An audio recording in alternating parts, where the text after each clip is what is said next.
ক্ষমতায় নিয়ে আসুন আমাদেরকে। যত ওয়াকাফ সম্পত্তি আছে উদ্ধার করব, উদ্ধার করে ওয়াকাফ বোর্ডের হাতে তুলে দেব। জানিয়ে যাই, মমতা ব্যানার্জিদের তোলের একটা অফিস আছে ক্যামাক স্ট্রিটে, ওই পার্টি অফিসটা ওয়াকাফ সম্পত্তির দ্বারা তৈরি আছে, ওয়াকাফ সম্পত্তির উপরে তৈরি হয়েছে। আগামী দিনে বামপন্থী আইএসএফ কে ক্ষমতায় নিয়ে আসুন, ওটাও ওয়াকাফ বোর্ডের হাতে আমরা তুলে দেব। বুঝতে পারছেন? হ্যাঁ,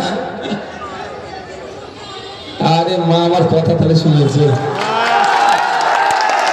মা একটা কথা বলেছে, তৃণমূলকে ওয়েলেক্সে বেছে দিন। মা ওয়েলেক্সও কেউ কিনবে না তৃণমূলকে।